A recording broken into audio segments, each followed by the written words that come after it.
Dando Ampul pela decisão de fazer esse evento, mesmo que de forma remota, na pessoa do professor César Bugolski, que é seu presidente. Nosso pesar pelas vítimas do Covid, nossa solidariedade a familiares, amigos e a sociedade em geral, por todas as perdas que nós temos vivido. Os objetivos desse simpósio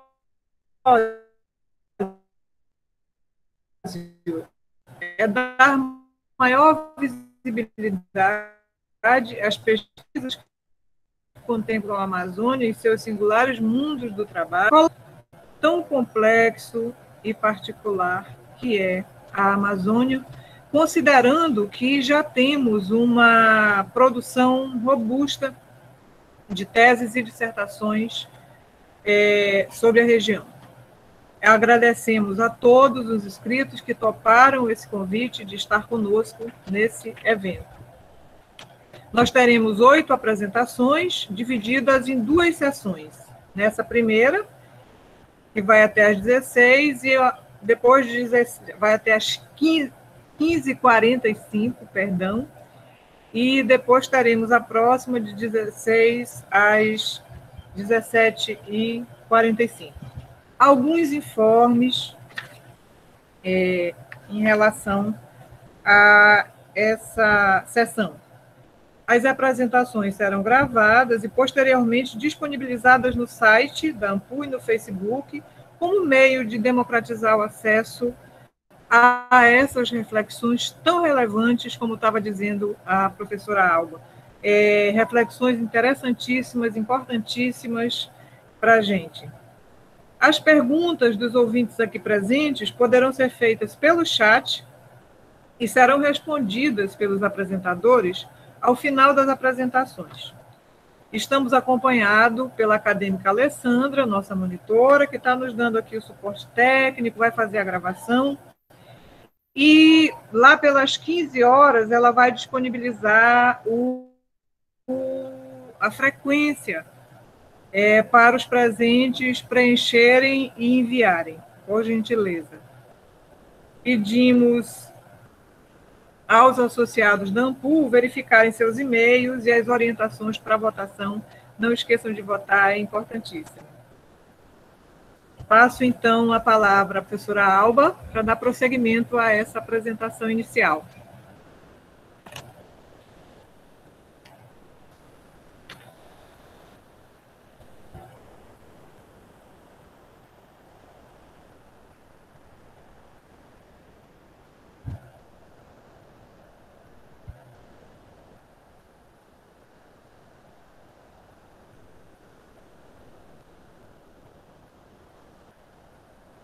Professor, o seu microfone está desligado.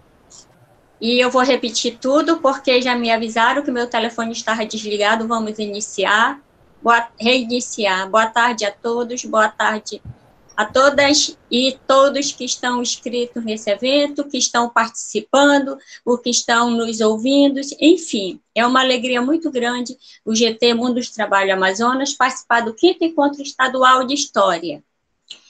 Conhecemos muito bem, vimos de perto a luta que foi para os colegas professores, alunos da Universidade da UFAM, realizar esse evento, assim, guerreiro, só com muita garra e muita determinação para conseguir fazer esse evento acontecer. Então, parabéns a todos vocês que contribuíram, que tornaram possível essa realização, não é?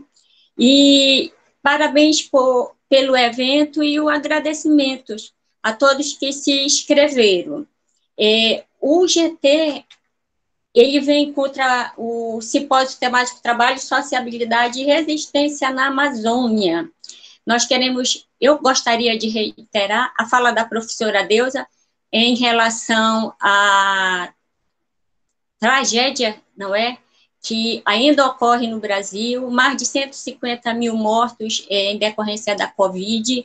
É com muita tristeza, muito pesar que nós registramos isso, e não podemos deixar de registrar isso daí, porque é uma forma de repúdio, por entendermos que esse número poderia ter sido reduzido se houvesse uma preocupação maior com a vida, uma preocupação maior por parte do governo federal, do governo estadual, e tentar conter o avanço do vírus. Então, nós, com pesar que nós lamentamos, solidarizamos com essa família, ao mesmo tempo repudiamos o que nós consideramos que não houve um empenho necessário. E da mesma forma, especificamente me refiro agora para a cidade de Manaus, o repúdio pelo retorno às aulas presenciais estadual. Um retorno imprudente, um retorno precipitado que permitiu ocasionou, não é, um número muito maior da disseminação do vírus, de professores contaminados, não apenas professores, mas também alunos, familiares, funcionários da escola e de uma forma em geral. Então, fica aqui o nosso repúdio. E voltando à questão do simpósio, que é o que nos traz aqui, não é? Realmente, professora Deusa, nós temos aqui trabalhos maravilhosos, gostaria de parabenizar os inscritos pelas pesquisas. Nós temos aqui o Igor Pereira e a Amanda Cristina, que vão apresentar e vão falar sobre o trabalho compulsório e as relações de gênero no projeto Jari. Temos o Marlos Vinícius, que vai falar sobre táticas de resistência operária durante o projeto ICOMI no Amapá. A Kátia Franciele de Paula também está conosco. Ela está trabalhando com a prática do trabalho escravo contemporâneo em Rondônia. E por fim, a Ana Carolina, que vai tratar sobre a organização espacial na construção da ferrovia Madeira-Moré. São trabalhos riquíssimos, instigantes, que nos deixam ansiosos para ouvi-los. E lembrando que a apresentação de vocês, cada apresentador até 15 minutos a fala, e os demais colegas que quiserem participar com questionamentos, por favor, no chat, os questionamentos, e somente ao final das 4 apresentações é que nós vamos abrir para o debate e os questionamentos sugeridos.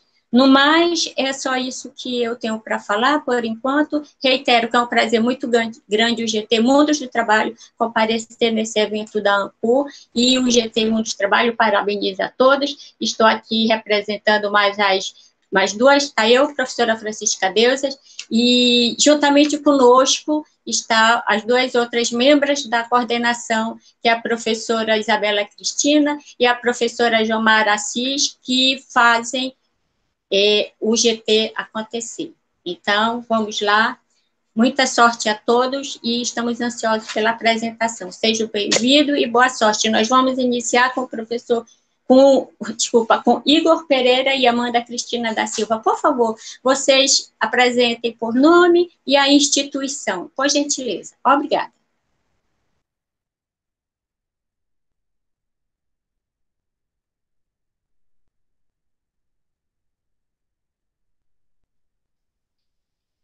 Boa tarde.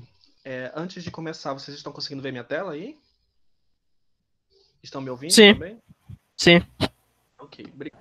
Estamos ouvindo bem. Isso, Sim. a tela...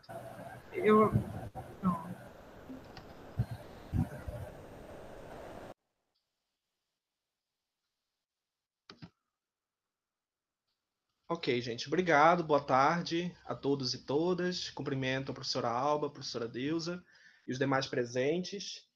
Eu me chamo Igor Pereira, eu vou apresentar esse trabalho junto com a Amanda Cristina Souza, apresentando bem brevemente a gente. Nós somos mestrandos em História no programa de pós-graduação em História da Universidade Federal do Amapá e somos pesquisadores do Laboratório de Estudos da História Social do Trabalho na Amazônia, o LESTAM Unifap. Essa pesquisa, ela não é, né, a pesquisa que eu ou a Amanda desenvolvemos nas nossas dissertações, mas ela surge, né, a partir de algumas reflexões que nós temos feito conjuntamente, a partir de algumas documentações que nós temos encontrado. Vocês podem ver aqui alguns artigos de jornais, sobretudo do jornal O Globo e do jornal O Estado de São Paulo, que tratavam aí desse tema, né? Trabalho compulsório, trabalho escravo, no projeto Jari. Então, a Amanda, né, que pesquisa prostituição em Macapá nas décadas de 40, 50 e 60, e eu pesquiso os conflitos por terra, acabamos aí encontrando nesse trabalho uma pesquisa que engloba um pouco do que eu tenho refletido e um pouco do que a Amanda tem refletido também. É uma pesquisa inicial, né, que a gente está, enfim, que surge aí desse diálogo que eu e a Amanda temos feito. A gente vai dividir em duas partes, né? Vou tentar ser bem breve, para que a Amanda possa também falar um pouco. O projeto Jari, essas são algumas características principais que a gente elencou. Ele foi capitaneado, né, pelo bilionário norte-americano Daniel Cage Ludwig. Entre 67 e 82, ele esteve sob o controle do Daniel Cage Ludwig. E em 1982, ele foi nacionalizado a partir aí da atuação de um grupo de empresários brasileiros. Esse projeto, como vou mostrar daqui a pouquinho uma imagem que mostra, né, a localização dele, ele se instalou numa extensa área entre o território federal do Amapá e o estado do Pará. À época, né, estimava-se que ele abarcaria em torno de 1,6 milhões de hectares, né, mas essas informações são muito desencontradas. Até hoje a gente não sabe precisar muito bem a amplitude em hectares desse projeto. A atividade mais importante do projeto Jari era o empreendimento de silvicultura, né, o projeto de celulose, que se desenvolvia aí a partir, né, da substituição de uma floresta natural, né, nativa, por uma floresta homogênea de Pinus caribaea e Gmelina arbórea, né, que é a matéria-prima para a produção de celulose. E nesse projeto eram empregados milhares de trabalhadores braçais, que a gente encontra na documentação e na historiografia, que eram conhecidos como peões, né? Então, todos os anos, sobretudo nas atividades de desmatamento, a Jari trazia, né, os empreiteiros, os gatos, traziam vários trabalhadores, né, milhares de trabalhadores, para as atividades, sobretudo de desmatamento da floresta nativa e depois substituição dessa floresta nativa por uma floresta homogênea de Gmelina arbórea e Pinus caribaea. Na margem, vou mostrar aqui já para vocês, né, nessa imagem, na margem paraense do projeto foi construída uma cidade chamada Monte Dourado.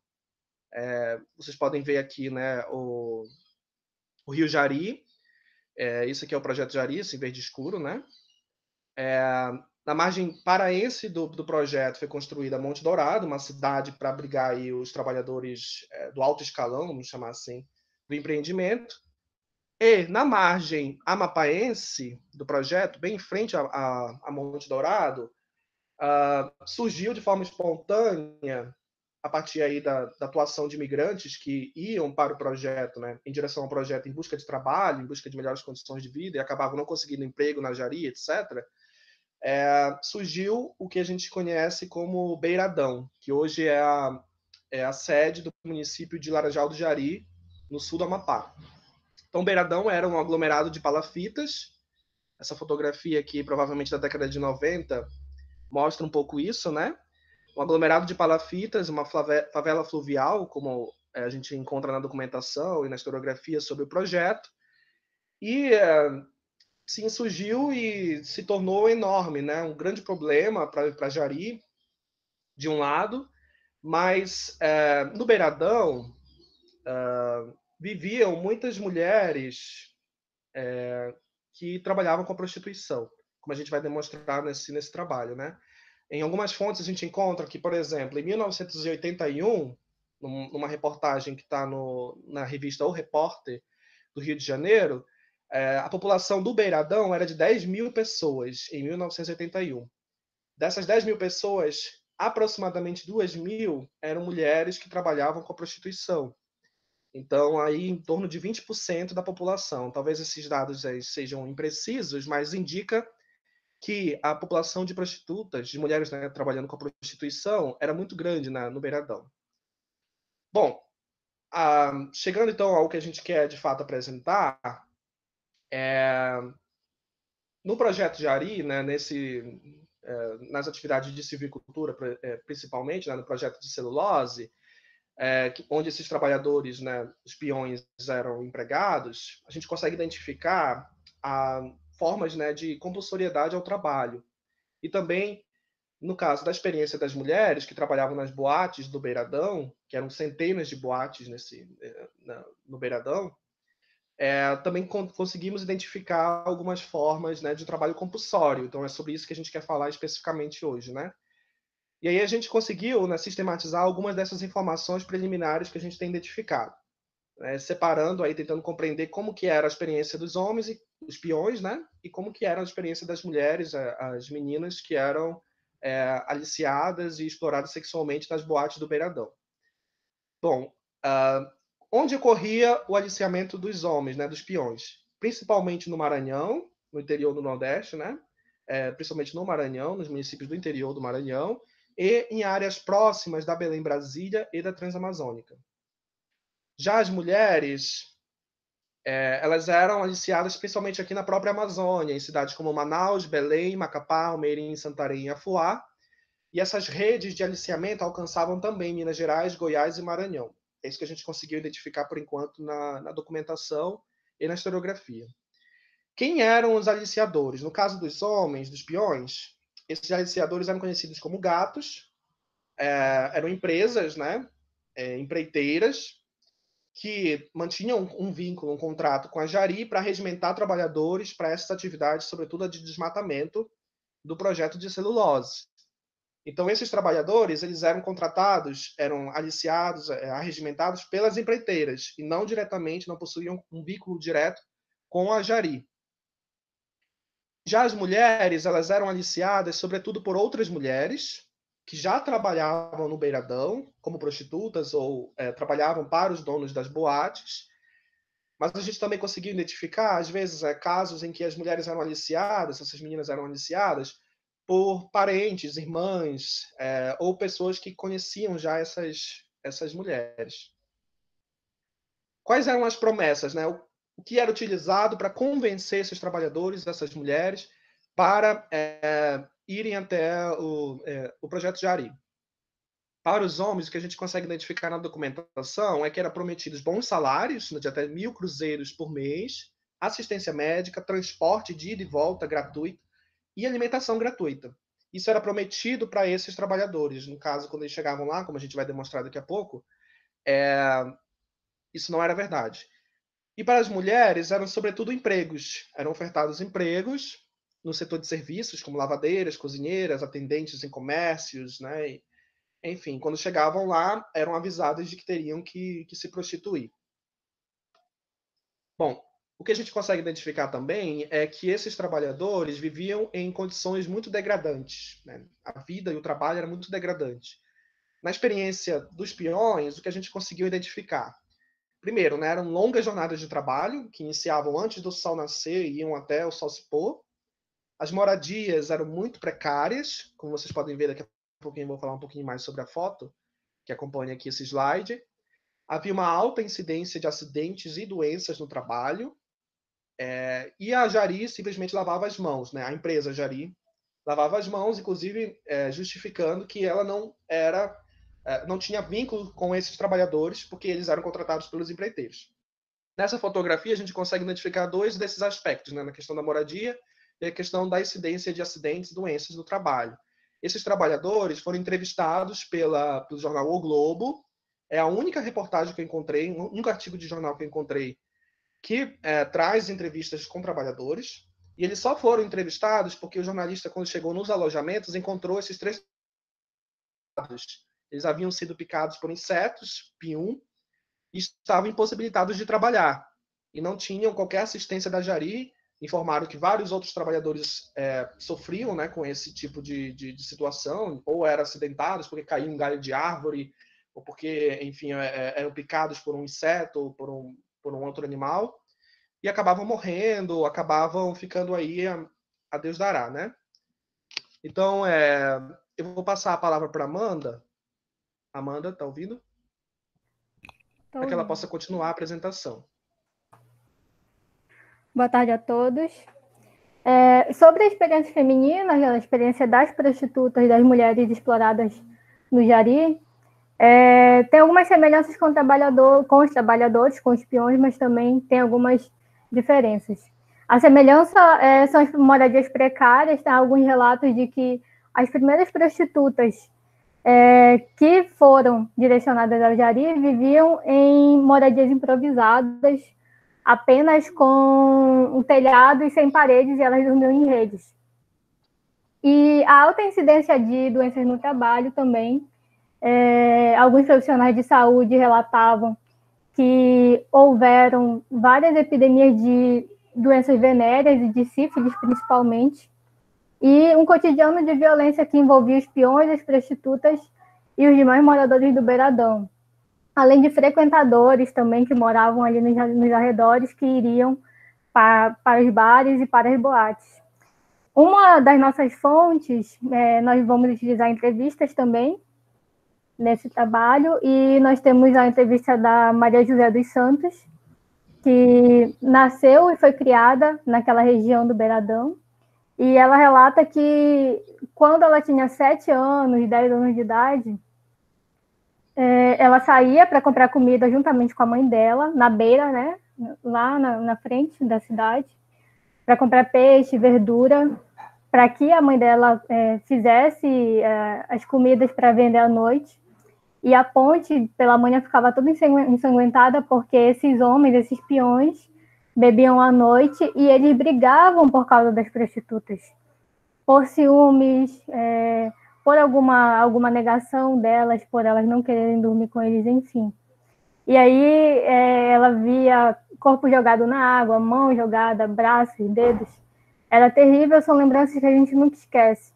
Então, era ali, aquela região do Beiradão, tinha um cotidiano de violência que envolvia as prostitutas, os peões e todos os moradores, porque esses moradores, mesmo que não estivessem envolvidos diretamente, né, nesses episódios de violência, eles acabavam vendo o resultado dessa violência nos dias seguintes. E a Jari fazia vista grossa para essa exploração sexual de mulheres e de meninas no Beiradão. Nós temos uma hipótese sobre isso, porque a Jari, ela controlava tudo ali naquela região, principalmente nesse período, na década de 70, 80, e hoje em dia ela não controla mais, mas ela tinha esse controle sobre o fornecimento de água, assistência de saúde, as questões de polícia também, de policiamento, e nós fizemos essa indagação, né? Por que a empresa não evitou essa exploração de meninas e de mulheres naquela região? E, então, a nossa hipótese é de que a prostituição de meninas e mulheres, ela era uma forma de fazer com que os peões extravasassem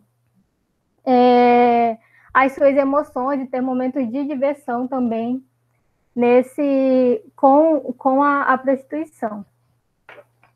Então, as estratégias de controle tinham também semelhanças, mas diferenças, como eu já disse anteriormente. E a experiência masculina tinha como fatores as dívidas, o uso de força e ameaças de morte também, e o contato com o estabelecimento de obrigações absurdas. Essas obrigações absurdas, dentre elas está que se o empregador, o encarregado pelo serviço, julgasse que o trabalho realizado por aquele peão não estivesse bom, estivesse mal feito, esse peão teria que refazer o trabalho. E ele não receberia outro pagamento. Então, ele faria esse serviço de graça para a empresa. E também tinha renovação constante. Oi. Licença, só para avisar que faltam 3 minutinhos para conclusão do tempo. Tá bom, estou terminando. Desculpa. E, como eu disse anteriormente, a prostituição no Beiradão também era uma válvula de escape para esses trabalhadores. E a experiência feminina eram as dívidas e o uso da força também, a fome e o passe, porque quando elas chegavam no Jari, elas tinham o cafetão ou a cafetina tinha o passe dessas prostitutas. Pode passar. E as práticas de resistência. Na experiência masculina tinha as denúncias, que como está no slide um pequeno fragmento sobre uma denúncia que foi realizada em Belém, e eles fugiam para fazer essas denúncias, e também organizaram uma manifestação durante uma visita do presidente Emílio Médici em 1973.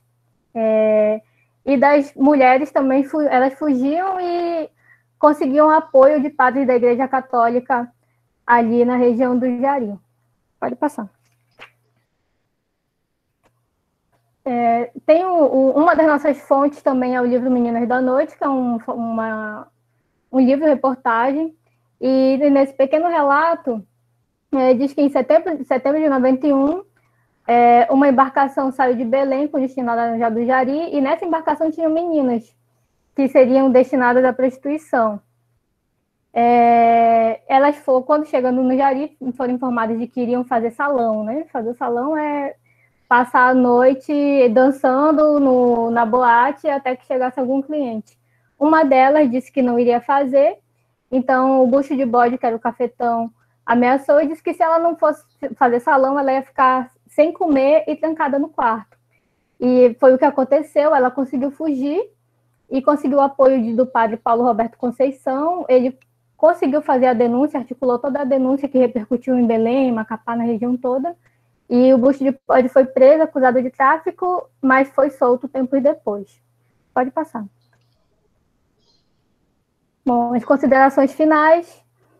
Em uma primeira análise, percebemos que as experiências masculinas e femininas no aliciamento para a compulsão ao trabalho no projeto Jari assemelhavam-se em muitos aspectos, mas a condição de gênero exercia forte influência nos contornos desse processo. As redes de aliciamento eram bem estruturadas e alcançavam regiões longínquas. As mulheres e meninas eram aliciadas por outras mulheres, mas os donos de boates eram quase todos homens. Os peões, por outro lado, eram aliciados por empreiteiras, pelos assim chamados gatos, e não mantinham vínculos contratuais diretos com a Jari. A empresa fazia vista grossa para a exploração de meninas e mulheres no beiradão por entender ser um mal necessário para conter os peões, que trabalhavam em condições degradantes e eram muito mal remunerados.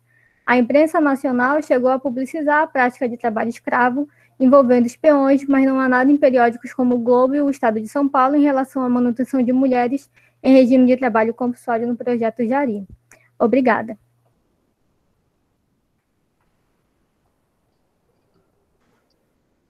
Que nós que agradecemos pela bela apresentação, não é, professora Deusa? Trabalho muito bom. E agora vamos chamar o próximo apresentador, não é? Que é o Marlos Vinícius Gama de Mato, que vai falar sobre as táticas de resistência operária durante o projeto ICOME no Amapá. Por favor, Marlos, aí me corrija se a pronúncia se é ICOME, se é ICOME. Então, boa sorte, boa apresentação. Tá certo, tá certo. Tá, olá, boa tarde a todos. Eu vou colocar aqui a apresentação agora.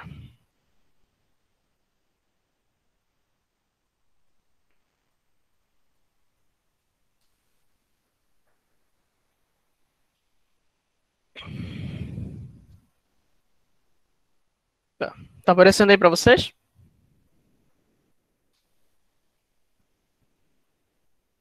Apenas sua imagem. Ainda não, Vinícius. Apenas sua imagem. Agora sim. Tá, ok. Bem, meu nome é Marlos Vinícius Gama de Matos. Eu sou, assim como o Igor e a Amanda, estudante do programa de pós-graduação em História da Unifap, e também faço parte do LESTO, né, do Laboratório de Estudos da História Social do Trabalho na Amazônia. Então, hoje eu estou apresentando o meu trabalho intitulado Não Levo Desaforo para Casa, Táticas de Resistência Operária durante o projeto ICOME no Amapá, 1953-1956. Ok. A minha apresentação, ela está dividida nos seguintes tópicos. Então, inicialmente eu já falo sobre o primeiro. Este trabalho, ele é um dos capítulos da minha dissertação. E o seu tema, ele é da área de grandes projetos na Amazônia. Então, nesse sentido, eu estou estudando uma empresa de mineradora que se instalou aqui no Amapá. e daí operou durante meio século, ou seja, desde a década de 1950 até o final do século XX, na década de 1990. Então, eu estou interessado em estudar os trabalhadores dessa empresa.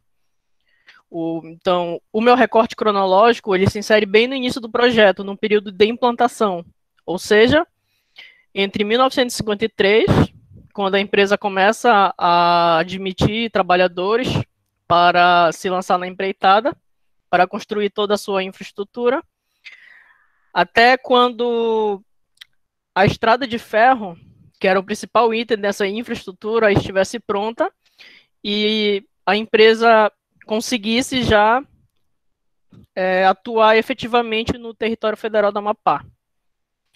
Então, logo depois eu vou falar mais um pouco sobre esse início do projeto de exploração mineral. Depois eu vou trazer algumas fontes aqui para vocês, eu tenho algumas fotinhas, eu sei que as pessoas adoram ver fotos de fontes nas apresentações. Então, após isso, eu vou falar sobre o meu referencial teórico metodológico, irei trazer alguns resultados que eu consegui até agora, que foram interrompidos, infelizmente, pela pandemia, e no final eu vou fazer a conclusão. Tá. Então, aí está o mapa do projeto ICOME. Então, como vocês podem ver, esse traçado vermelho é a estrada de ferro, que liga o porto, em Santana, aqui embaixo, que era o porto de escoamento do minério. E qual era esse minério? Era manganês. O manganês que, na época, somente a União Soviética tinha em grande quantidade. Mas já que esse minério estava nas mãos do Stalin, e para prejudicar os seus inimigos ideológicos, ele resolveu cessar toda a exportação para os países membros da OTAN. Essa estrada de ferro liga o porto, e aí mais no meio vocês têm um lugar ali chamado Platão. Platão era um acampamento da empresa, um acampamento que servia de moradia para seus trabalhadores que estavam nesse início da empreitada. Aí lá no fim vocês têm Serra do Navio, que era onde estavam as jazidas de manganês, para serem extraídas. Então Serra do Navio, que também eram as jazidas, também acabou virando uma espécie de companital, ou cidade-empresa da companhia, onde ela gerava tudo. Ela gerava postos de saúde inicialmente, depois um centro de saúde, hospital, moradia, o que mais? Enfim, toda a infraestrutura era da empresa ali. Tá, e quais são os meus objetivos nesse capítulo, da dissertação e na apresentação? Descrever e analisar as formas cotidianas de resistência desses trabalhadores. Segundo, apresentar e examinar as demais formas de resistência. E terceiro, estudar e compreender as estratégias de dominação da empresa. Aí, aqui estão algumas fontes. A primeira fonte que eu utilizo, que é a que tem grande quantidade, é o registro de empregados. E todas as fontes que eu irei apresentar aqui se encontram no acervo da empresa, aqui na cidade de Santana, mais especificamente na antiga companital da empresa Vila Amazonas. Então lá tem basicamente de tudo, é quase que um céu lá. Lá tem milhares de registros de funcionários, tem a ficha desses funcionários, tem também prontuários médicos, tem relatórios de saúde, relatório de óbitos, tem todo o balanço fiscal e contábil da empresa, relatórios ambientais, enfim, ali é o céu para todo e qualquer historiador ou historiadora. Mas esses registros aqui, eles basicamente são a capa da ficha de qualquer empregado. Então, nós temos informações sobre nome completo, a fotografia do funcionário, 3x4, nome do pai, nome da mãe, salário, função, etc. Então, o que eu fiz com essa fonte aqui? Essa fonte, ela serviu para a construção de um banco de dados gigante. Então, nesse banco de dados, eu tenho mais de 3.500 funcionários. E a partir desse banco de dados, eu consegui extrair algumas informações interessantes que vocês verão depois. A segunda fonte é a ficha dos funcionários. Então, a ficha ela é uma fonte muito abrangente. Ela possui diversos tipos de fontes, desde cartas, desde ofícios, bilhetes, documentos de saúde também, registro de acidentes, de hospitalização, demissão, que mais? Recebimento de salário, jornada de trabalho, enfim, tudo que tem a ver com funcionário durante a empresa tem ali. Tá? E a terceira fonte são as ações trabalhistas, que inclusive o próprio laboratório, que eu, o Igor e a Amanda fazemos parte, estava com a tarefa de digitalização deles. Essa fonte aqui, ela se encontra no arquivo do Fórum da Comarca de Macapá. Foram encontradas em condições bem precárias. Então, esses processos judiciais são os primeiros processos movidos contra a empresa, ainda na década de 50. E daqui dá para extrair informações interessantes, como, por exemplo, outras formas de resistência, porque, como nós sabemos, quando um trabalhador vai na justiça contra uma empresa, significa dizer que ou ele já não quer mais ficar na empresa, e então o que lhe resta é entrar na justiça contra ela, ou tentar equilibrar uma disparidade na verdade, uma questão de poder, né? Equiparar tanto a empresa quanto o trabalhador por meio da justiça. Então, qual é o meu referencial teórico? O título do trabalho já entrega. Eu uso o conceito de formas cotidianas de resistência do James Scott e os conceitos de estratégia e tática do Michel de Certeau. De fato, o conceito de resistência ele é muito amplo.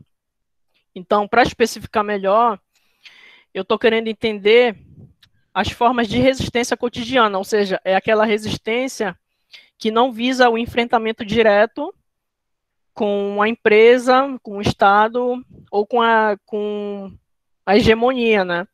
Eu estou focalizando aqui, por exemplo, em questões que envolvam piadas, apelidos, redução da produtividade e até mesmo agressões verbais.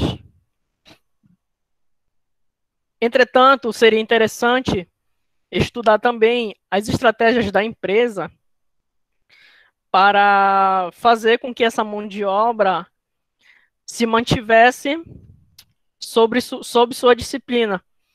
E a partir dessa estratégia da empresa é que existe a tática. Então, por isso que eu estou usando o Michel de Certeau. Se existe uma estratégia da empresa, existe uma tática para lidar com essa estratégia. Então, eu trouxe alguns resultados para vocês. Eu não coloquei muitas citações, na verdade, coloquei só uma citação, porque se eu fosse colocar, ia ficar muito grande aqui. Mas eu vou resumir aqui algumas coisas. Quais eram as principais estratégias da empresa para lidar com toda essa mão de obra? Bem, ela inicialmente queria fazer com que esses trabalhadores ficassem trabalhando 100% da sua capacidade produtiva. Eles não queriam que eles ficassem ociosos ou trabalhassem menos. Então, eles instituíam uma série de medidas que iam desde a classificação desses trabalhadores. Por exemplo, nós temos o braçal. O braçal ele recebia 3,6 cruzeiros por hora. Mas esse é o braçal da classificação 1. O da classificação 2 poderia receber alguns cruzeiros a mais. O do 3 poderia receber a mais do 2 e assim por diante. Então, eles queriam instituir essa espécie de competitividade entre seus trabalhadores para fazer com que eles mesmos se interessassem em aumentar de salário, em melhorar a vida deles, entre aspas. Então, como os trabalhadores lidavam com isso? A tática para lidar com isso? Bem, muitos não entendiam como algo ruim. Alguns eles se dedicavam Eles iam lá, trabalhavam, a documentação diz isso, e outros tinham conexões dentro da empresa. Então, por exemplo, o trabalhador ele poderia falar com um gerente de uma localidade, falar, olha, eu estou trabalhando bem aqui, você poderia me ver aquela promoção. Mas tinha o lado ao contrário, né? Era quase como um pacto. Se a empresa não estivesse vendo toda a dedicação do funcionário, o que ele fazia? Ele primeiro reclamava com a empresa, mas se mesmo assim a empresa não reconhecia, não dava o aumento esperado ou a promoção esperada, ele começava a, entre aspas, sabotar a produção. Então ele reduzia a sua produção, trabalhava menos, ficava mais ocioso, conversava mais, como dizia as fontes, né?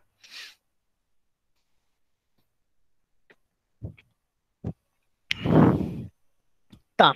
Outra estratégia da empresa, na verdade, todas elas fazem parte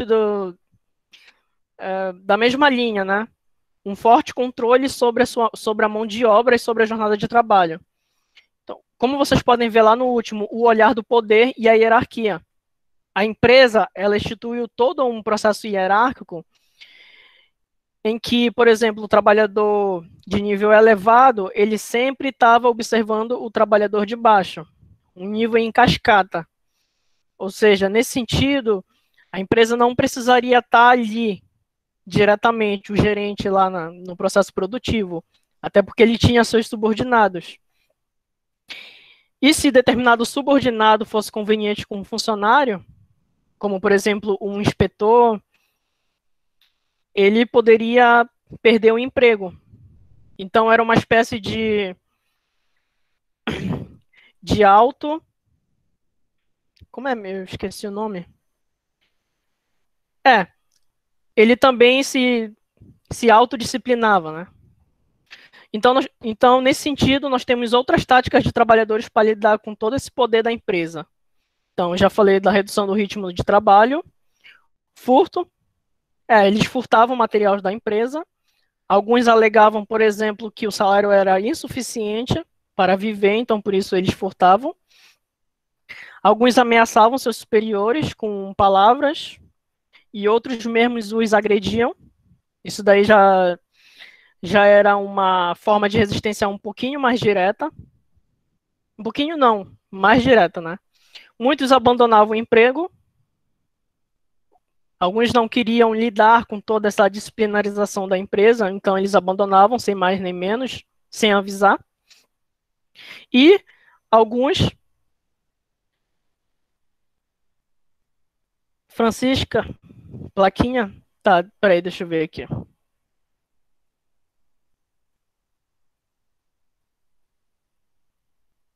Tá. Então, para terminar... Comigo, tudo certo. Isso. Tá bom. Tá. E por fim, a demissão forçada. O que significa isso? Que o funcionário, ele não queria se demitir. Ou seja, quando um funcionário se demite, ele sai sem uns bônus, digamos assim, da demissão que foi causada pela empresa. Então, eles faziam de tudo. Eles reduziam a força de trabalho, tentavam brigar com os superiores e até outros funcionários da mesma hierarquia, mas eles sempre tentavam sair por cima, como se estivessem certos ou na razão.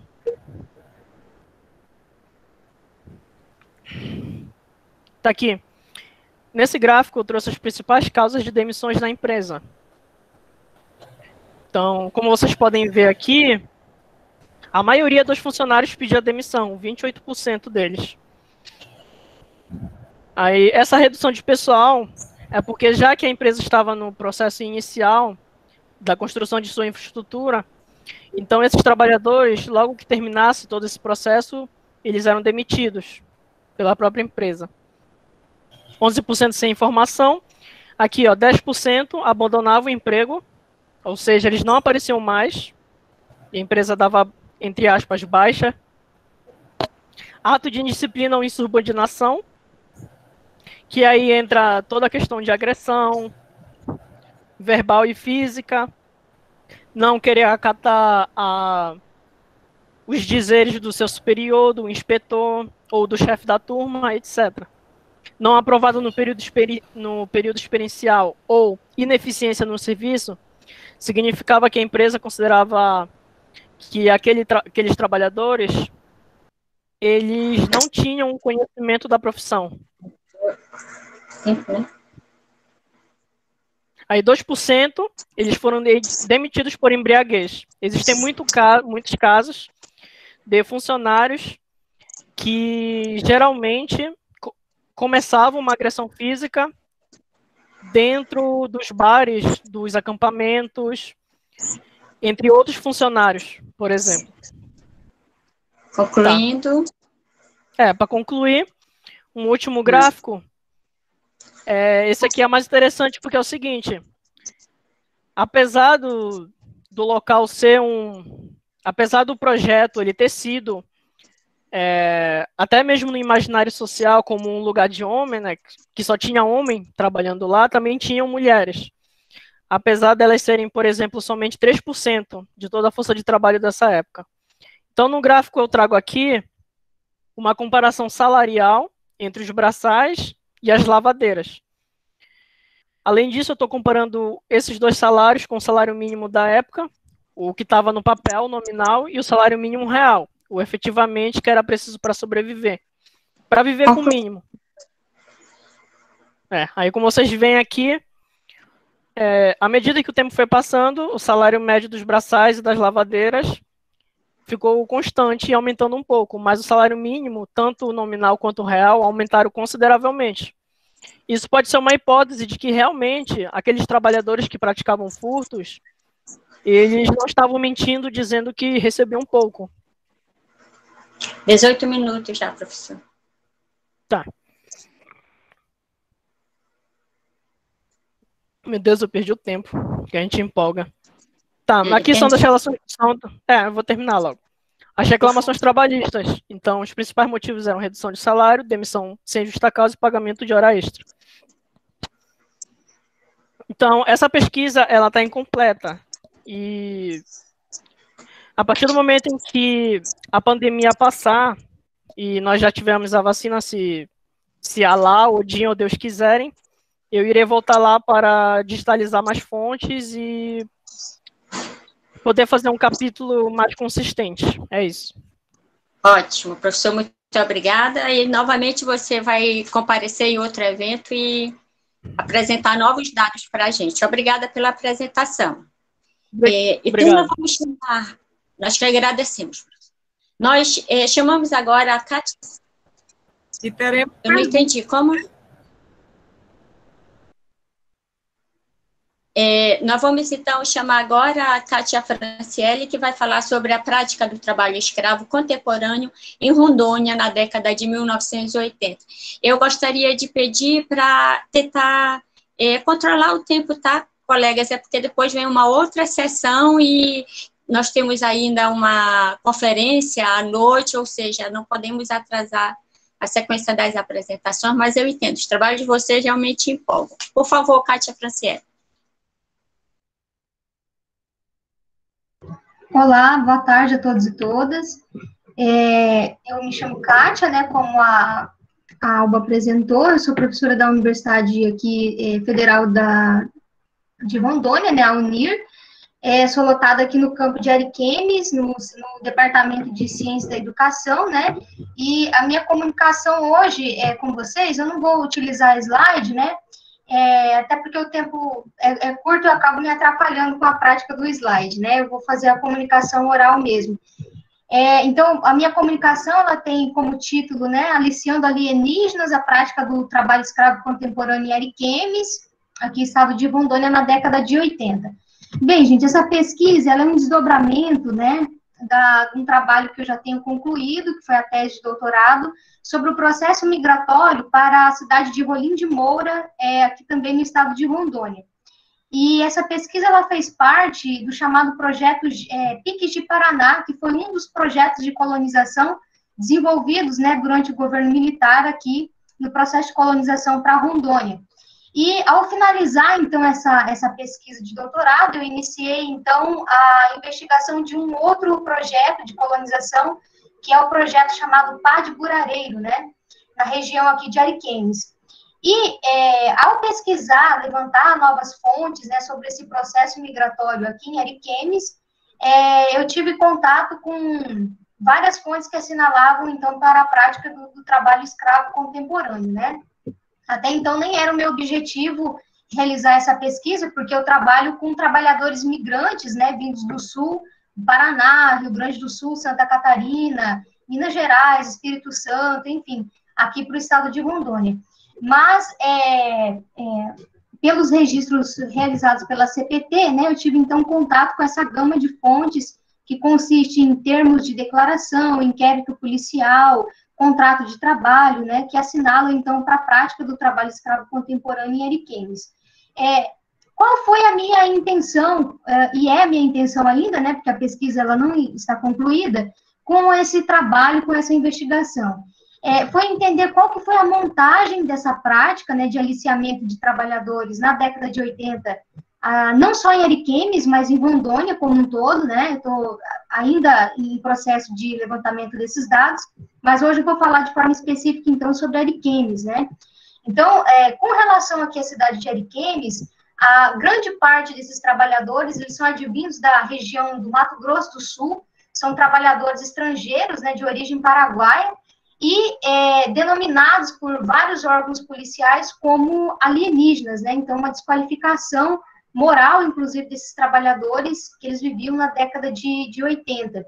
Então, além de entender a montagem dessa prática de aliciamento, eu também busquei entender se havia e qual era a forma de combate a essa prática na década de 80, né? Com relação à montagem dessa prática, eu pude compreender, né, a partir da gama de fontes que eu consegui levantar, que o esquema, ele envolvia desde aparato policial, né, político no estado de Rondônia, quanto também no estado do Mato Grosso do Sul. Envolvia, inclusive, empresas de transporte desses trabalhadores, né, envolvia tabeliões, né, que eram responsáveis pelo registro de naturalização, né, de nacionalização desses trabalhadores, porém, o deslocamento desses trabalhadores se dava bem antes da própria regularização, né? E eram empregados, então, no trabalho de desmatamento, né, em fazendas, nas matas. Então, essa é a montagem dessa prática, né? Envolveu uma série de órgãos governamentais, né, tanto no estado de Rondônia, quanto também do Mato Grosso do Sul. E esses trabalhadores, então, tratados de forma pejorativa, né, sendo adjetivados aí, desqualificados moralmente por esses órgãos policiais. Então, é isso que assinala a maioria dos inquéritos e dos termos de declaração que foram registrados, né, no período. Bem, e com relação aí à forma de combate, né, o que eu pude perceber? Que na década de 80, o Código Penal brasileiro, né, que era utilizado por esses órgãos responsáveis pelo combate à prática de trabalho análogo à escravidão, ele se pautava ainda no Código de 1940. Então, a preocupação desses órgãos não estava especificamente no combate à prática do trabalho escravo, né, mas a questão dos falsos registros, né, havia uma forte preocupação do fato de trabalhadores estrangeiros estarem circulando no país, né, em outros estados, sem a devida regularização, ou seja, nacionalização. Então, as fontes assinalam que não havia nenhuma preocupação com a prática do trabalho escravo em si, né? Quem começou a ter essa preocupação e esse trabalho de denúncia dessa prática foi a Comissão Pastoral da Terra, né, e a imprensa de circulação tanto nacional quanto também local, que fazia as denúncias, né, e levavam à frente esse processo de denúncia e tentativa de combate dessa prática no Estado, tá? Então, na década de 80, a gente não vai ter uma prática efetiva no combate desse trabalho escravo, pelo menos, né, na localidade aqui no estado de Rondônia. Só na década de 90 é que a gente vai ter uma forma de fiscalização mais efetiva com a criação dos chamados grupos de fiscalização móveis, né, por parte do Ministério Público do Trabalho, que vai, então, realizar um combate mais efetivo dessas práticas. Então, durante toda a década de 70, né, antes ainda de 80, a gente já encontra resquícios e vestígios dessa prática no Estado, mas a concentração dos registros da CPT vai se dar mesmo na década de 80, onde ela começa, então, um combate, né, uma atuação mais forte aqui no Estado de Rondônia, né, com relação a essa prática do trabalho escravo. Qual que é a minha argumentação com esse trabalho, né? Eu argumento, porque ele ainda não está concluído, né, que a prática do trabalho escravo, ela foi responsável não apenas pela derrubada das matas, né, pela própria condição que existia na localidade no período, né, necessidade desses fazendeiros de estarem abrindo, desmatando, mas ela foi condição, né, para o desenvolvimento dos projetos de colonização, não apenas aqui na cidade de Ariquemes, mas também em todo o estado de Rondônia. Haja visto que a maioria dos projetos as atividades econômicas que o INCRA, né, que o governo militar planejava no período, tem marcas de trabalho escravo, né, como a produção de cacau, enfim, várias outras atividades que foram desenvolvidas aqui durante os projetos de colonização, né. Então, eu caminho nesse sentido de entender como é que em cada uma dessas localidades, né, estou fazendo essa investigação em mais de uma cidade, essa prática ela foi se desenvolvendo com o trabalho escravo contemporâneo, tá? Bom, a forma de combate, né, já mencionei, e qual era a situação desses trabalhadores, né? A gente tem uma ampla, né, historiografia que ela vai indicar diversos casos de resistência, né, dos trabalhadores. Eu cito aí a Maria, acredito que é Maria Sterce, né, Ângela de Castro Gomes, enfim, uma série de autores que tratam, né, da discussão sobre a prática do trabalho escravo contemporâneo na região do Pará, né, do próprio estado do Mato Grosso, e eu tento, então, a partir dessa historiografia, né, buscar entender se essas características que esses autores elencam, né, nas localidades que eles investigaram, elas se aplicam também no estado de Rondônia. E que até o momento que eu pude perceber, né, foi que, na maioria dos casos, as formas de resistência desses trabalhadores consistem em fugas, né, denúncias para a polícia ou para a própria CPT, só que em muitos casos, o próprio aparato policial, ele é conivente, né, com a prática, com a disseminação dessa prática, né, conivente com a prática de trabalho escravo. Então, havia todo um esquema de aliciamento, né, de transporte e de manutenção dessa prática de escravidão no estado de Rondônia. E nessa direção,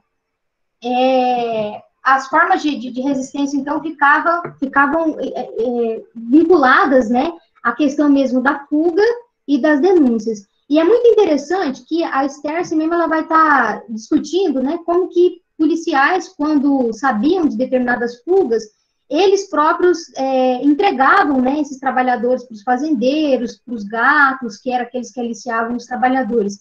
E aqui é um caso emblemático que eu consegui encontrar no estado de Rondônia, é um trabalhador que ele fez a denúncia a um policial, e essa denúncia, diferente do que a historiografia retrata, né, sobre essa prática, essa denúncia, ela teve determinada repercussão, né, o policial, ele, diferente de outros, ele não entregou esse trabalhador, ele levou à frente essa denúncia, né, fizeram registros, e a partir dali, iniciou-se toda uma investigação no estado do Mato Grosso do Sul, com termos de declaração, né, enfim, sobre essa prática. Então, lá no Mato Grosso do Sul, entrevistaram testemunhas, né, pessoas que serviam de testemunha para o registro desses trabalhadores, o registro irregular desses trabalhadores do Paraguai, lá da região de fronteira, né, com o Mato Grosso do Sul, que é a região de Capitambado. Recolheram também termos de declaração do tabelião do Mato Grosso do Sul, de Tacuru, Mato Grosso do Sul, termo de declaração da assistente social, que acompanhava também todo esse processo de registro desses trabalhadores, enfim, e toda essa movimentação a partir da denúncia desse trabalhador, né, fez com que a gente tivesse, então, uma dimensão de como que era esse esquema de aliciamento, né, desses trabalhadores. E aí, né, os registros da CPT, eles foram até esse exato momento, né, em que o processo, o inquérito policial, ele tomou, então, os termos de declaração desses agentes, né, desses órgãos aí. Porém, faltou registro, né, a gente não consegue ter dimensão de como é que esse fato, ele teve a repercussão, né, como é que ele teve, qual foi o seu desfecho, na verdade, tá? Mas, de qualquer modo, ele evidencia para nós, né, uma questão muito importante. Não apenas a resistência do trabalhador, que o trabalhador teve, como ela repercutiu, né, num processo de investigação, e, possivelmente, como ele serviu como um parâmetro, né, para possíveis outras investigações que vieram aí depois da década de 80, justamente com a criação depois dos grupos de fiscalização, tá? Então, só para finalizar, né, que eu tenho 3 minutos, depois qualquer dúvida pode ficar para o debate, né? Só enfatizar, né, que Rondônia, nesse período, ela vivia um processo, então, de colonização, né, pelo regime militar. Então, a preocupação no período, ela não estava no combate a essa prática, tanto dos órgãos policiais, muito menos do governo, do próprio INCRA, enfim, né? Então, isso corroborava, em grande medida, para que essa prática, ela se perpetuasse, né? E ela não tivesse, então, um combate mais efetivo desses trabalhadores, da exploração desses trabalhadores. Então, trata-se de uma abordagem clássica, né, para nós no mundo do trabalho, é compreender justamente as bases, né, que deram, ou a base que deu sustentação a esses projetos de colonização, né? Uma intensa e contínua exploração da força de trabalho, que serviu, então, como parâmetro para o desenvolvimento dos projetos de colonização em Rondônia. E aí, né, dentro desse contexto, a gente encontra uma série de outras questões que também são elementos de discussão, mas que aqui, né, dentro do prazo, a gente não consegue discutir, que faz justamente referência ao fato de que, junto a essa prática, né, existiam diversos outros conflitos no Estado, aqui em Ariquemes, tanto relacionados à questão indígena, quanto também à questão dos próprios migrantes que estavam envolvidos, né, com o processo migratório. Busco discutir também como, nesse período, grande parcela dos trabalhadores que vinham para a localidade no período eram trabalhadores desapropriados por conta da hidrelétrica de Itaipu, né, no Paraná. Enfim, é uma gama de questões bastante complexas que envolvem aí esse período da década de 80 aqui em Ariquemes e no estado de Rondônia, tá? Então, só para finalizar, frisar, né, como que é importante o trabalho da CPT na região amazônica, no estado de Rondônia, no registro, na denúncia desses casos, né, de trabalho análogo à escravidão, porque é a partir desses registros que a gente consegue, então, ter uma dimensão de como que a força de trabalho ela era arregimentada, aliciada nesse período, né, e utilizada, então, nesse processo aí de desenvolvimento dos projetos de colonização, tá? Bom, eu fico por aqui, né, eu acho que já deu a hora, e aí fico aberta a questões, né, possíveis questões que o pessoal tem. Eu agradeço, Alba, agradeço a todos pela paciência em ouvir, pela oportunidade, né, muito obrigada. Muito obrigada, professora Kátia. Nós é que agradecemos pelo privilégio que você nos dá de antecipar, não é, já alguns dados e todos muito importantes da sua pesquisa, tanto a sua como os demais colegas. Nós que agradecemos. E, por fim, agora, né, o último apresentador dessa primeira sessão é a Ana Carolina Monteiro. Ela vai tratar sobre a organização espacial na construção da ferrovia Madeira-Mamoré. Por favor, Ana Carolina, fique à vontade e até 15 minutos. Boa apresentação.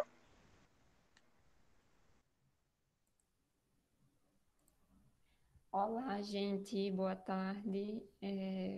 Por enquanto eu vou me apresentando, enquanto vai compartilhando a tela. Eu peço só que alguém, por favor, me avise quando estiver aparecendo. Tá bem?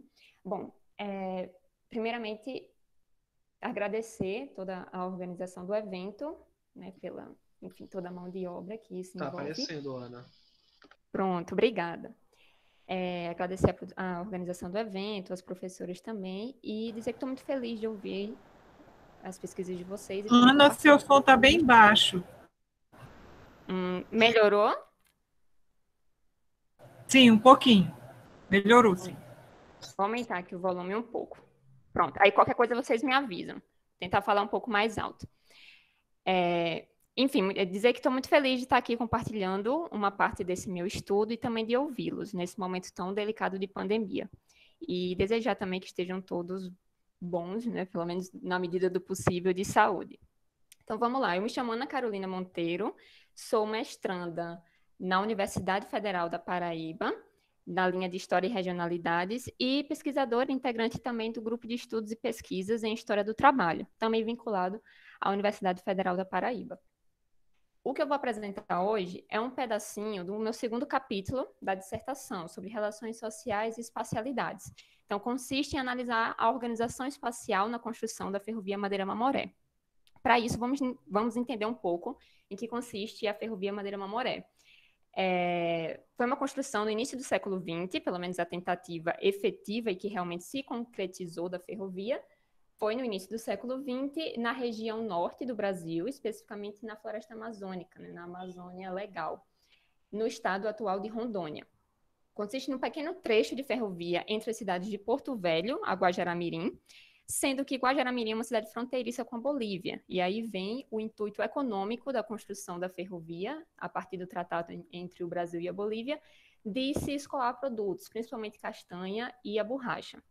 Então, o escoamento era feito por esse trecho da linha férrea que acompanhava o sentido do Rio Madeira e do Rio Mamoré, um trecho muito encachoeirado, e com o escoamento dessas mercadorias que subiam, né, desciam, eu sempre confundo se sobe ou desce o rio, mas enfim, era um caminho até os portos de Manaus e de Belém, chegando até o Oceano Atlântico.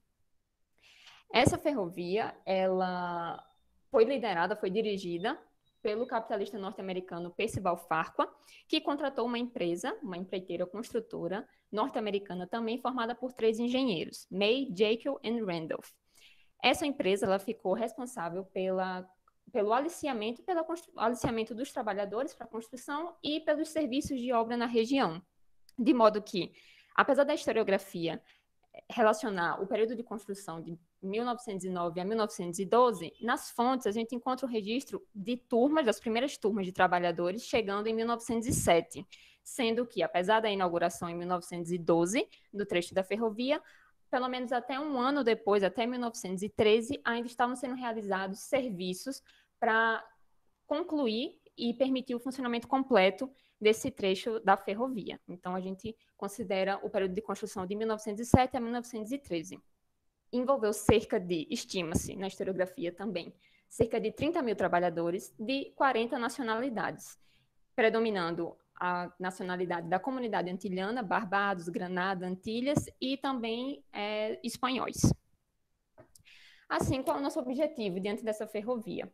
É analisar os espaços de moradia, uma vez que a companhia estruturou essa ocupação dos espaços em espaços de moradia e espaços de trabalho, e analisar como esses espaços foram ocupados de acordo com as relações de trabalho também postas por essa companhia, ou seja, também postas por essa empresa construtora, que ficou diretamente responsável. Assim, eu escolhi 3 tipos de moradias que eles expressam mais essas desigualdades das relações de trabalho. São os barracões, acampamentos e residências, locais que compõem os espaços de trabalho e moradia dentro do território da companhia. Aqui eu destaco 3 conceitos que a gente precisa observar quando a gente fala em questão de ocupação, né, do espaço, organização espacial. Primeiro, local. O local é aquilo que é próprio do lugar, o que é específico, são vivências específicas dessas moradias, desses barracões, desses acampamentos e dessas residências. Por sua vez, esses locais compõem os espaços de trabalho, espaços entendidos como a interação entre os homens e o meio físico na produção e na reprodução da existência, que estão dentro do território da companhia. Território já envolve o estabelecimento de relações de poder. Isso a partir da atitude e da ação de uma organização e planejamento a priori da companhia, no sentido de conseguir efetivar a construção dessa ferrovia. Os primeiros, os barracões, eu escolhi 2 fotos do fotógrafo norte-americano Dana Merrill. E nessas fotos a gente consegue analisar quem ocupou e onde esses barracões eram montados. Primeiramente, onde? Eram barracões construídos ao longo da linha férrea. No entanto, a gente também nota a presença desses barracões no complexo central da ferrovia. E quando eu falo complexo central, eu estou falando do ponto de partida da ferrovia, que era Porto Velho, onde a empresa construtora se estabeleceu. Então, era um dos pontos principais, né, que originou a cidade, hoje capital do estado de Rondônia. Então, esses barracões estavam presentes nesse complexo central, como também e principalmente ao longo da linha férrea, no sentido de serem práticos de montar e estabelecidos a cada 10 quilômetros, acompanhando os serviços de lastreamento e assentamento dos trilhos da ferrovia, certo? Quem ocupavam quais as pessoas, os trabalhadores que ocupavam esses barracões? Bem, principalmente operários e capatazes. Engenheiros e outros empregados de categoria maior habitavam temporariamente. E aqui eu preciso pontuar uma diferenciação que é crucial para entender o mundo de trabalho que consiste a ferrovia. Quando eu falo trabalhadores, eu estou falando de um modo geral de todos aqueles que contribuíram para a construção ou manutenção e funcionamento da ferrovia Madeira-Mamoré. Quando eu falo operários, eu estou falando diretamente daqueles que desenvolveram, prestaram serviço de mão de obra, como um serviço braçal, enfim.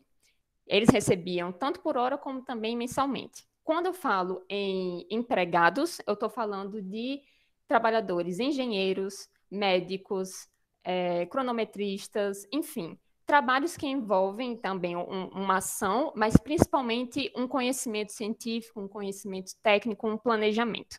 Então, essa é a diferenciação que eu faço. Quando eu digo que esses empregados habitavam temporariamente, é porque eles acompanhavam, eles fiscalizavam os serviços dos trabalhadores operários. E então se locomoviam, iam para outros barracões, outros acampamentos, ou retornavam para Porto Velho. O trabalhador braçal, ele precisava estar morando perto do lastreamento, perto da linha férrea, para ele ter uma efetividade maior na construção dessa ferrovia, porque ele passava muito mais tempo trabalhando do que empregados que fiscalizavam. Por fim, vocês percebam que a diferença entre as duas fotos é que a primeira nós temos um barracão melhor estruturado, podemos dizer assim, feito de madeiras, com teto de palha e coberto também com lona, enquanto que o segundo é praticamente uma cabana feita com palha de coqueiro. Os acampamentos. Uma aglomeração de barracões, ela podia levar a um acampamento. No entanto, os acampamentos também eram formados por estruturas melhores, como nessa foto do Dana Merrill, de vagões de trem cobertos com palha de coqueiro também. Então, havia uma estruturação e um planejamento dos acampamentos, quando eles não eram feitos de barracões, ou mesmo quando eram feitos de barracões, priorizando as pessoas que ocupariam esses acampamentos. Eles também eram, ao longo da linha férrea, mas eles envolviam empregados também que passavam mais tempo nesses acampamentos. Então, além da estrutura ser melhor, como as moradias eram melhores, do lado esquerdo da foto, se vocês observarem, tem como se fosse uma seção de higienização, um banheiro, não era uma bacia, mas, enfim, água que eles reservavam para tomar banho. Então, tinha uma estrutura melhor do que barracões. Então, quem ocupava essas moradias? As turmas de construção que permaneciam por mais tempo na região e também médicos, engenheiros, comissários, cronometristas, escriturários. Além disso, os acampamentos, eles atraíam trabalhadores livres não vinculados à ferrovia, principalmente os acampamentos que se consistiam, né, que eram feitos pelo acúmulo de barracões. Então, ao mesmo tempo que a gente vai ter trabalhadores ligados à ferrovia, nós vamos ter agricultores, lavradores, extratores de goma elástica que começam também a se unir nesses acampamentos, porque os acampamentos são montados ao longo da linha férrea. Então, quanto mais se distanciava do ponto central, do complexo central da ferrovia, havia também um esmaecimento de controle de poder da sede central, né, da sede de administração, diante desses trabalhadores. Assim, o engenheiro Bennett, em 1913, ele relata que os barracões possuíam as virtudes, e aqui visto como uma coisa boa, de serem à prova d'água, bem ventilados e frescos, devido à estrutura, como eu falei, de serem de madeira, coberto por folhas de coqueiro, mas não eram à prova de vermes. E aqui entra a questão sanitária. Quando você olha para os barracões, não tem portas teladas, ficava, de uma certa forma, mais exposto a ataques de animais e também a outras doenças, como ancilostomíase, disenteria, ataque de animais, enfim. principalmente quando a gente compara com as residências. Então, as residências ou casas, elas ficavam no Complexo Central, em Porto Velho. Elas ficavam estabelecidas de modo a ficar distanciadas dos locais de trabalho. Então, nesse complexo central, havia as oficinas, os escritórios, mas essas casas elas ficavam relativamente distantes dos pontos de trabalho daqueles que ocupavam, daqueles que moravam nessas residências. Havia também, como Hobsbawm observa bem, a necessidade da burguesia dela retratar ou restabelecer os modos de vida dela, de onde morava, né, dos países de origem, quando ela se locomovia. Então, nessa primeira foto, que é do engenheiro norte-americano, ele reconstitui o que seria o ambiente dele, prévio, né? Então, há um domínio da natureza em colocar as plantas em jarros, em levar o animal de estimação, em ler um jornal, em colocar telas na estrutura da casa, além de ser, como vocês podem ver na segunda foto, uma estrutura de casa de madeira. Essa segunda foto, inclusive, é uma casa de um médico. Então, quem ocupava essas casas? Os empregados de categoria mais alta, médicos, engenheiros, empreiteiros. Como eu bem falei, há uma dominação dessa natureza, né? Seria o retiro do jardim para esses empregados de categoria mais alta, e para o pobre, ou seja, os trabalhadores braçais, o espaço fechado, sombrio, os tetos mais baixos, a atmosfera pesada, e eu acrescento aqui a precarização do modo de vida. do modo de vida. Por fim, o que a gente pode entender dessa análise bem breve desses 3 tipos de moradia? Primeiro, essa ocupação, ela se dá pelas relações de trabalho.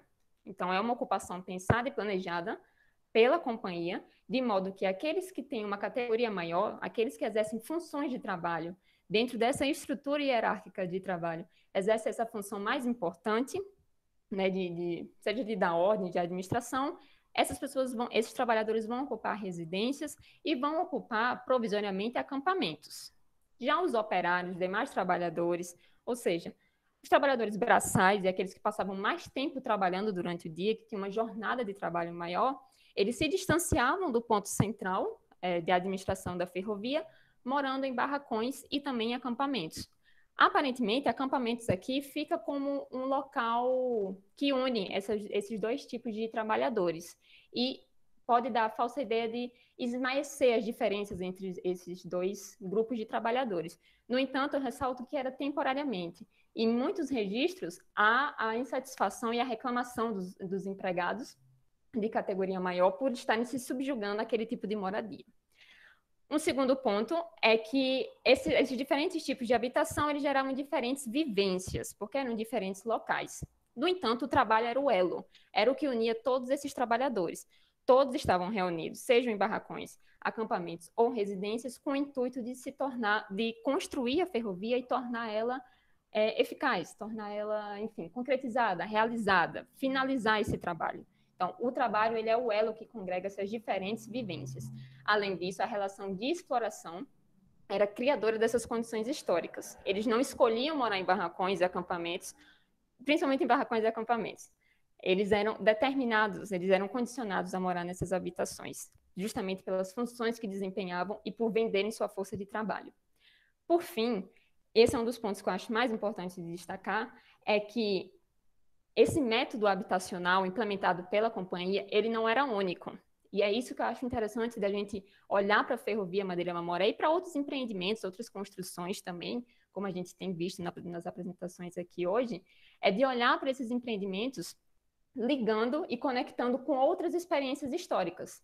O método habitacional aqui implantado na Ferrovia Madeira Mamoré havia sido testado nas construções das ferrovias em Cuba e na Guatemala, também pelo Percival Farquhar e também por essa empresa do May, Jacob and Randolph.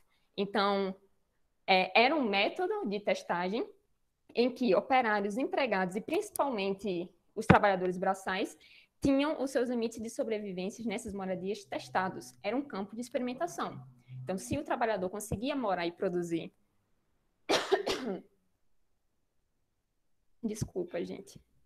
Se os trabalhadores conseguiam morar e serem eficazes no trabalho dentro dessas condições, é porque o método estava funcionando. Assim, a Ferrovia Madeira Mamoré, e principalmente olhando para essas moradias, para essas habitações, a gente consegue identificar um ponto crucial e complexo para se entender os mundos de trabalho e essas relações do mundo de trabalho. Esse é o meu estudo de hoje. Qualquer coisa, vocês podem entrar em contato ou também falar comigo. Obrigada. Nós que agradecemos a todos pelas belíssimas apresentações. Esse momento agora seria para fazermos contribuições, questionamentos em relação aos trabalhos apresentados. Nós solicitamos no início da sessão que fosse repassado pelo chat, não é? As questões, e eu estou consultando aqui, eu não estou vendo nenhuma questão. Porém, eu tenho algumas questões para os senhores e gostaria de pedir a liberdade para fazer esses questionamentos. Primeiramente, já parabenizo novamente após a explanação. Os trabalhos assim estão excelentes. Os trabalhos, eu vejo assim, as resistências, algo que me interessava muito, participação das mulheres, as táticas, não é?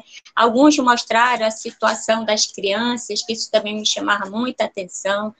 O trabalho do Marlon, assim, muito interessante, o aporte teórico utilizado por ele, não é? O Dessertor, o James Scott, os discursos ocultos, Marlon, Vinícius, eu acho isso assim, muito importante, porque nós não devemos pensar nas resistências só no enfrentamento direto, não é? As mini doenças, não sei agora chamar. Enfim, as micro-resistência, vamos utilizar esse termo. Então, discursos ocultos que são formas de resistência, porém não enfrentamento direto, e existem várias formas desses discursos ocultos que nós podemos perceber. Entretanto, Marlon, eu acho que você só tem que ter o cuidado, porque você tem um mundo de fontes, você tem fontes até para um pós-doutor. Cuidado, assim, para não queimá-las, entre aspas, todas de uma vez, querendo usar todas assim na dissertação e elas serem apenas subutilizadas. Mas eu sei que com a orientação que você tem, o orientador jamais vai ocorrer, mas, enfim. Agora, senhores, enfim, não dá para comentar todos os trabalhos por causa do tempo, não é? Mas eu gostaria de fazer um questionamento para a Kátia Franciele, que você falou sobre os recrutamentos, e na sua fala, eu acho que eu não consegui entender direito, eu que não entendi direito, quais os discursos que eram utilizados para atrair esse trabalhador, porque você fala na migração, não é? Do Mato Grosso do Sul. Então, Kátia, por favor, você poderia explicar melhor quais os discursos utilizados para atrair esse trabalhador, e que trabalhador era esse? É o trabalhador com a família? É o trabalhador solteiro? Porque me parece que o trabalhador com a família seria uma forma de fixar aquele trabalhador e uma certa forma, entre aspas, de tentativa de disciplinarização sobre ele, não é? Entendo eu. Que trabalhador é esse? Adulto? Criança? E tem também uma questão para todos os demais apresentadores. Não sei se eu entendi, eu deixei passar a informação e eu não prestei atenção, passei batida, quando nós costumamos dizer, mas eu não ouvi vocês falarem em trabalhador indígena. Será que passou despercebido? Havia o trabalhador local? Quem era esse trabalhador local? Era só os da migração, o que arregimentavam fora? E o trabalhador local? Como era a situação dessa população local? O trabalhador indígena? Havia? E se havia, como se dava a relação entre esses diversos tipos, diversos grupos de trabalhadores? Os migrantes, o trabalhador local, enfim, como se dava essa relação? Era uma relação de conflitos? Quais os motivos desse conflito? Havia a questão de etnicidade, afirmação étnica, ou havia as alianças, não é? Alianças, afinal de contas, em determinado momento, em vários momentos eles eram oprimidos, havia aliança entre eles, relações de solidariedade entre esses grupos diferentes. O que nós estamos vendo aí são grupos heterogêneos de trabalhadores. Então, como se dava a relação entre esses trabalhadores e, principalmente, qual era a situação da população local, o trabalhador. especificamente o trabalhador indígena. Ele estava presente, porque pouco se fala na historiografia desse trabalhador indígena. Eu acho que se vocês falaram, eu não devo ter prestado atenção. Por favor, poderiam esclarecer? Essa é a minha questão. No outro momento, eu acho que a professora Francisca Deusa ter umas contribuições também. Por favor, como faremos, iniciamos por quem? Fiquem à vontade. Posso iniciar? Por favor. Tá. Então, o tempo realmente é curto, né? Eu não falei sobre a questão do recrutamento que se dava através de um contrato de trabalho, né? Então, esses trabalhadores, eles eram aliciados a partir de um contrato, né, estabelecido de trabalho em Rondônia, e bem diferente também do que parte da historiografia discute, né, que em alguns casos eles são aliciados, mas não há um contrato de trabalho firmando essa relação, né? Aqui existia um contrato de trabalho, porém, esse contrato de trabalho, eu analiso ele não previa a quantidade, por exemplo, de terra, né, a questão salarial, havia toda a questão relativa às dívidas, né, contraídas nas fazendas e tudo mais. Então, mas existia, como forma de recrutamento, aí um contrato, né? Então, trata-se de trabalhadores na faixa etária de 21 a 40 anos, né, pelo menos os que foram registrados pela CPT, e eles vinham sós, né? Eles não se deslocavam com a família. Então, é uma categoria de trabalhadores que se difere, por exemplo, daquele grupo de trabalhadores que vinham, que se deslocavam para os projetos de colonização que estavam sendo oferecidos, né, pelo INCRA, né? Então, é uma categoria diferente. Eram trabalhadores que, na década de 80, estavam vindo, né, para trabalhar um trabalho análogo à escravidão, sendo que trabalhadores migrantes já haviam feito esse deslocamento bem anteriormente, né, já na década de 70, quando teve início os projetos de colonização em Rondônia. Então, é muito interessante esse processo, porque era uma categoria de trabalhadores que eles não se deslocavam para os projetos de colonização, né, mas eles eram aliciados justamente para a abertura das matas, né, por meio desse contrato de trabalho, então.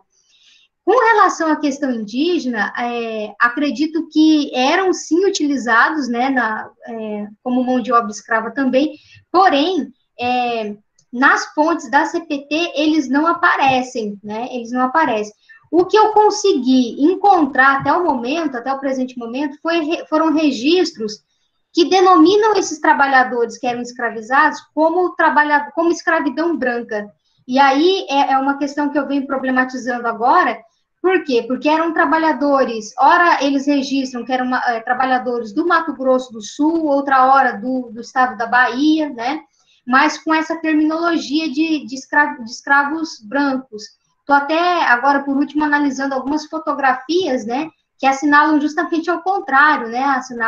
Assinalam justamente para a presença de pessoas de cor, né, pessoas negras na localidade. E, porém, ainda é escasso, não consegui ainda encontrar evidências sobre a questão do trabalho indígena, né? Mas eu acredito que haja, assim, pelo número de trabalhadores que foram registrados, inclusive em algumas fontes produzidas pelo Estado, né? Com certeza havia, sim, a prática do trabalho escravo indígena. Mas é uma questão ainda que eu preciso ir mais a fundo, né, e investigar daqui para frente. Bom, não sei se respondi, aí qualquer coisa você pode estar colocando, tá, Aldo? Respondeu sim, professora, ótimo, obrigada. Colegas, vamos estipular 2 minutos para cada, então os demais fica a questão do trabalhador indígena, certo? Por favor, o próximo. Oi, vou responder então. Eu achei essa pergunta muito interessante, professora Alba. De fato, nessa região onde se localiza o Projeto Jari, desde o início do século XX, né, essa região já estava inserida num circuito de produção, sobretudo de exploração de castanha, enfim.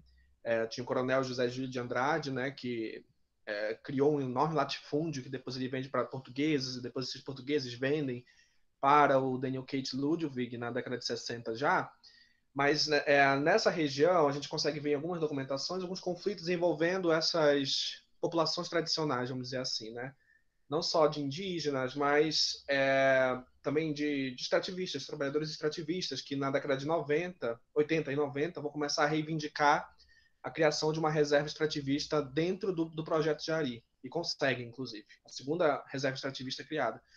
Mas não eram empregados, pelo menos que a gente encontrou na documentação, não eram empregados trabalhadores indígenas nessas frentes de trabalho.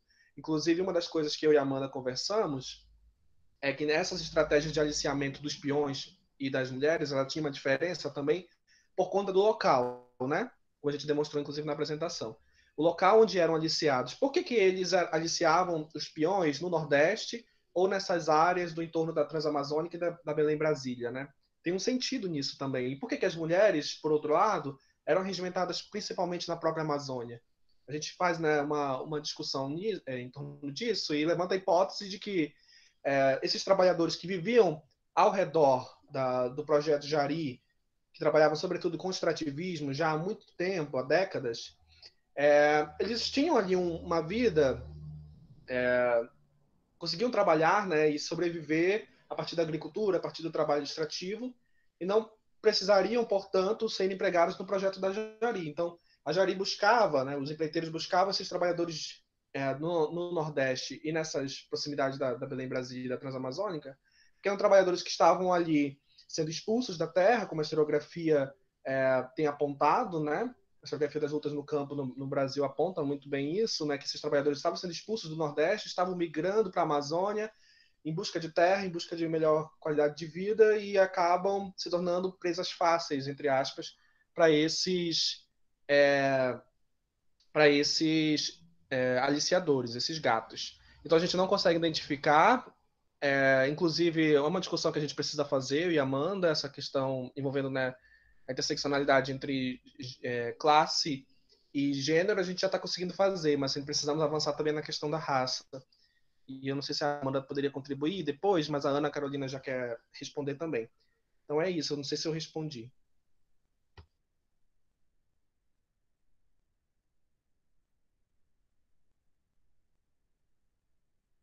Se tiver outro comentário a fazer, pode fazer. Ou eu sigo mesmo? Pode seguir, Ana. Acho que Pronto. estourou meu tempo também. Tá certo, obrigada. Bom, no caso da experiência da Ferrovia Madeira Mamoré, havia uma preferência pela companhia e pela empresa por trabalhadores que já circulavam nas construções, né, em outras obras anteriormente feitas ou paralelamente feitas por essa companhia. Por isso que havia uma predominância da comunidade antilhana, de Barbados, Granada, e também de trabalhadores espanhóis que haviam migrado para o Caribe. Então, a companhia ela tinha preferência por esses trabalhadores porque já sabiam que da eficiência deles nesses tipos de construções que exigiam um máximo de força, né? Principalmente nos primeiros momentos de construção da ferrovia. No entanto, nas fontes, há o registro, sim, eu não sei se eu poderia chamar de trabalhadores indígenas, porque não havia essa contratação formal ou informal, mas eles ajudaram, a partir de associações, né, de forma pacífica, pelo que eu pude identificar, nos primeiros serviços de adentrar a mata, nos serviços de abertura da mata, de conhecimento das trilhas, dos caminhos, e também como ajudantes no Hospital da Candelária, porque houve uma atuação muito forte, teve que haver, né, essa atuação forte de um serviço sanitário para manter a saúde do trabalhador e ele conseguir produzir. Então, eu consigo ver em fotografias, em outros tipos de fontes, a participação do indígena, principalmente os caripunas. Há outros relatos também de contatos e de normas que foram estabelecidas pela companhia de não enfrentar os indígenas, de não deixar que eles tivessem acesso a armas. Então, há coisas muito pontuais, mas nada que eu possa, de fato, colocar como trabalhadores indígenas. Eu não sei se eu pude ser nítida aqui na conversa, mas eu, pelo menos, pontuo um pouco isso na dissertação. Eu, de fato, não fiz essa apresentação aqui porque foquei nesses tipos de moradia, mas que havia, sim, presença, havia. E é uma questão importante e merece desdobramentos, merece um estudo mais aprofundado. É isso, justamente a preocupação é essa, porque às vezes, indiretamente, nós também estamos silenciando os índios, não é? A população indígena, quando nas nossas pesquisas, se eles não se dão a ver assim de uma maneira muito explícita, nós simplesmente os silenciamos e deixamos de lado do trabalho. Então, a questão é para provocar isso daí mesmo, entende? Porque eles estão lá, eles estão escondidos. O índio foi invisibilizado, não é?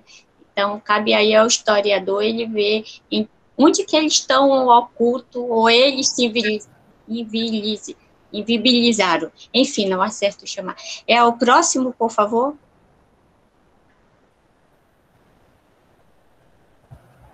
Tá, queria que seja eu, né? Tá, vou começar aqui. Ok. Bem, a senhora me indicou o conceito de discurso oculto, né?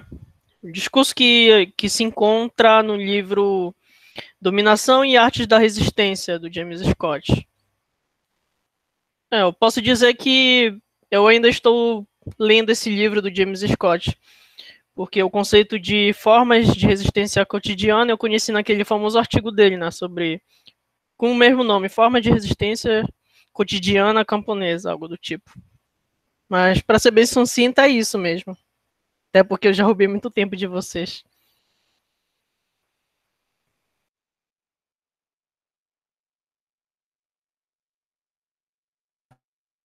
Professora Deusa, alguma questão, professora? Mas, Vinícius, você tem 2 minutinhos, outra vez. Não, professora, eu só declarar que estou muito feliz nessa nossa primeira experiência, pelo menos para mim a primeira, de evento remoto, porque acho que tivemos uma qualidade não só nos trabalhos apresentados, mas tecnicamente falando. Acho que conseguimos entabular um debate muito bom. Pena que não temos tempo para nos prolongarmos, mas certamente outras perguntas haveriam. A questão é que a gente já está se aproximando da nossa conclusão e eu quero só mesmo agradecer e parabenizar a todos os participantes pelas pesquisas que vêm sendo feitas e pela qualidade das reflexões aqui apresentadas. Professora Deusa, todos assinaram? Pessoal, vocês assinaram o formulário de frequência que a Alessandra colocou? Vocês podem acessar diretamente aqui pelo chat, ela colocou o link. Isso. E é importante que todos assinem. Certificado, né? Assinem. Isso, para ter a questão do certificado e presença também de todos. Bom, então estamos encerrando já. Eu gostaria de agradecer a presença de todos vocês, o trabalho assim, trabalho muito rico, muito interessante. Vamos tentar estreitar esses laços e fazer outras reuniões. Nós temos o GT aqui, Seção Amazonas. Quem sabe de vocês possam contribuir fazendo esse debate, o trabalho de vocês, e nós com vocês também, com os GTs de vocês, vamos estreitar esse laço. Parabéns a todos, pesquisa maravilhosa. E se alguém quiser mandar um recado final, fique à vontade, vamos lá, rapidinho. Obrigada a todos. Obrigada, Alessandra, monitora.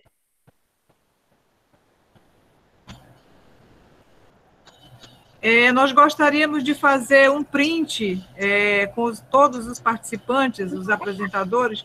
Se vocês puderem ligar a câmera, nós agradecemos. Bacana.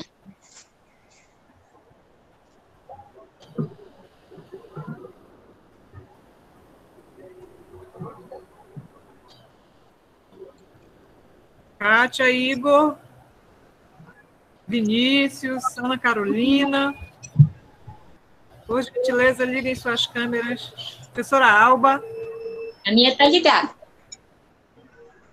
Ah, tá. Tá, não, professora. Não? Tá. Tá, não. Tá. Tá só aparecendo sua foto, tá?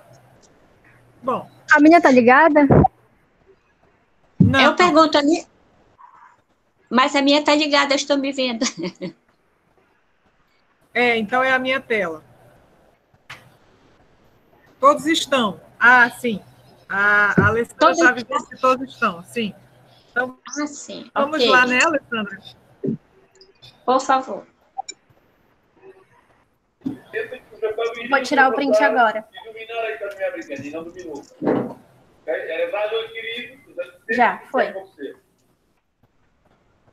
Mais de um, Alessandra. Eu tirei 3 já. Ah, muito obrigada. Disponibiliza para a gente depois. Obrigado. Aí, obrigada a todos. Obrigado. Estão convidados para assistir a próxima sessão, se tiverem disponibilidade. Tá, Isso, vamos ver futuramente. Abraços a todos.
Mas tu viu? Não. Tô de costas. Não sei.